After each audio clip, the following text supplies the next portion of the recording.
ఇది నా వాగ్దానము. కీర్తనలు 37:34. యెహోవా కొరకు కనిపెట్టుకొని ఉండుము, ఆయన మార్గమును అనుసరించుము, భూమిని స్వతంత్రించుకున్నట్లు ఆయన నిన్ను హెచ్చించును. ఎంత గొప్ప వాగ్దానాన్ని దేవుడి దినం మనకి అనుగ్రహిస్తూ ఉన్నారండి. దేవుని కొరకు కనిపెట్టుకొని ఉండాలంట, ఆయన మార్గమును అనుసరించాలంట. అప్పుడు మన యొక్క జీవితంలో ఏం జరుగుతుంది అంటే, స్వతంత్రించుకున్నట్లు ఆయన మనల్ని హెచ్చిస్తారంటండి. కాబట్టి మన యొక్క జీవితంలో ఎల్లప్పుడూ కూడా దేవుణ్ణి కనిపెట్టుకొని ఉండాలి. ఆయన మార్గము అనగా ఆయన యొక్క 10 ఆజ్ఞలతో మనము ఎల్లప్పుడూ అంటుకట్టుకొని ఉండాలి. అప్పుడే మన జీవితంలో ఎటువంటి ఇబ్బందులు లేకుండా మనము భూమిని స్వతంత్రించుకున్నట్లు దేవుడు సహాయం చేస్తారంట. దీని అర్థం ఏమిటి అంటే, మన యొక్క జీవితంలో మంచి యొక్క గృహము, అలాగే మరి అనేకమైన పొలములు, అనేకమైన మరి లోకములో ప్రతి అవసరత మనకి కలుగుతుందంట. కాబట్టి మనం భూమి మీద ఉన్నాము కాబట్టి భూమి మీద ప్రతి ఒక్కటి కూడా మనకి ఏదైతే కావాలో అవన్నీ కూడా మనకి అనుగ్రహించి మనల్ని హెచ్చిస్తారు అని దేవుని యొక్క వాగ్దానము సెలవిస్తూ ఉన్నది. దేవుని యొక్క వాక్యము, యెహోవా ఎదుట మౌనంగా ఉండి ఆయన కొరకు కనిపెట్టుకును. ఆయన వెలుగు వలె నీ నీతిని, మధ్యాహ్నం వలె నీ నిర్దోషత్వమును వెల్లడి చేయును. అవునండి, మనము ఎలా ఉండాలి అంటూ ఉన్నారంటే, మౌనముగా ఆయన వైపే చూడాలి, ఆయన కొరకు కనిపెట్టుకొని ఉండాలి. అప్పుడు మన యొక్క జీవితం ఎలా ఉంటుంది అంటే, ఆయన వెలుగు నీతిని మనకి అనుగ్రహిస్తారు. కాబట్టి మన జీవితంలో మన యొక్క ప్రయాసతో ఏది కూడా మనం పొందుకోలేము, కానీ సమస్తమును దేవుని పాదాలు పట్టుకున్నప్పుడు మనం కలిగి ఉంటాము అని దేవుని యొక్క వాక్యం సెలవిస్తూ ఉన్నది. మన జీవితాలలో ఎల్లప్పుడూ కూడా ఆయనని విడవకూడదు. ఆయనని ఎల్లప్పుడూ కూడా బతిమిలాడుకుంటూ ఆయన యొక్క కృపను కోరుకుంటే కనుక మన జీవితంలో ఎల్లప్పుడూ కూడా వెలుగు వలె మన యొక్క జీవితము ఉంటుంది. అలాగే ఈ భూమిని మనము స్వతంత్రించుకోవడానికి దేవుడు మనకి సహాయం చేస్తారు. మన కోరికలన్నింటినీ కూడా నెరవేరుస్తారు. మన యొక్క ఉద్దేశములన్నింటినీ కూడా సఫలపరుస్తారు. మన జీవితంలో ఎటువంటి కొదువు, అక్కర, ఇబ్బంది అనేది లేకుండా సమస్తమును దేవుడు మనకి అనుగ్రహిస్తారు అని దేవుడు సెలవిస్తూ ఉన్నారు. కాబట్టి మనం ఎల్లప్పుడూ కూడా ఆయన పాదాలు పట్టుకుని ఆయన మార్గమందు మనము అనుసరిస్తే కనుక మన జీవితంలో అద్భుత ఆశ్చర్య కార్యాలు చూడడానికి దేవుడు సహాయం చేస్తారని దేవుడు సెలవిస్తూ ఉన్నారు. మరెందుకు మరి మనము ఇబ్బంది పడుతూ, బాధపడుతూ, కుంగిపోతూ ఉన్నాము?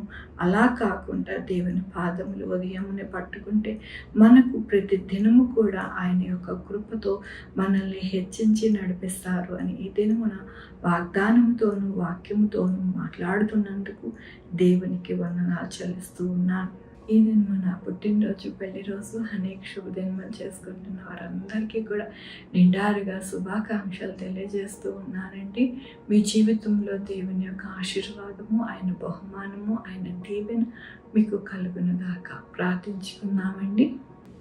దేవానంటే నా ప్రభు, మీ యొక్క కృపా కనికరిస్తాను బట్టి నాయన మా జీవితంలో మీ మార్గం అనుసరించినప్పుడు భూమిని స్వతంత్రించుకుంటాము. అలాగే మా నీతిని నాయన నా తండ్రి మధ్యాహ్నం వెలుగు వల్లే మాకు కలుగుతుందని నాయన మా యొక్క జీవితంలో లేమి అంటూ లేకుండా సమస్తమును మాకు అనుగ్రహిస్తారని ఈ దినము వాగ్దానంతో వాక్యంతో మాట్లాడుతున్నాను. మీకు వందనాలు నాయన. ఈ దినము పుట్టినరోజు, పెళ్లి రోజు, అనేక శుభదినములు చేసుకుంటున్న వారందరినీ దీవించి ఆశీర్దిస్తున్నారు.